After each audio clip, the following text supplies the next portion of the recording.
I pozdrav svima ljudi, dobrodošli u moj novi klip.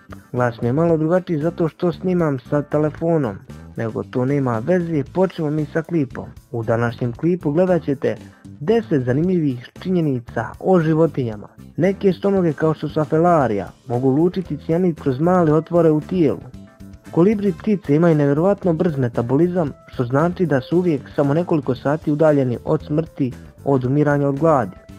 Morske vidre ponekad ubiju i nakon toga siluju bebe tuljane u blizini obale Kalifornije. Koliko god se ovo bizarno moglo činiti, ovako ponašanje se ne razlikuje od standardnog parenja vidri, u kojem mužjaci doslovno siluju ženke koje se opiru i koje često izgube život u procesu. U prosjeku morski psi ubiju 5 do 10, a krave oko 100 ljudi svake godine. 67% ljudi preživi napad velike bijele ajkule. Tigar je najveća vrsta mački. Oni mogu biti dugački do 3,3 metra, te teški do 300 kg.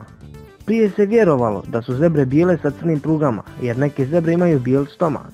Embriološki dokazi ipak pokazuju da su zebre crne sa bijelim prugama i bijelim stomakom. Plavi kit, najveća životinja na svijetu, je težak kao 2667 ljudi. Prosječna težina čovjeka je 70 kg, te dugačak kao košarkaški teren. Sivi soko je najbrža ptica, crni marlin najbrža riba, a gepard najbrža kopnena životinja na svijetu.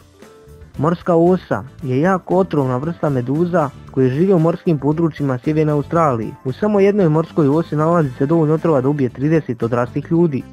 Darwinov pauk može isplesti jednu od najvećih i najsnažniju mrežu na svijetu. Ovi pauci proizvode najjači biološki materijal, 10 puta jači od kevlera, materijal od kojeg se prave pancirne košulje. I to bi bilo sve za ovaj klip. Ukoliko vam se klip svidio, ostavite like i prijavite se na kanal. Do sljedećeg klipa, ćao!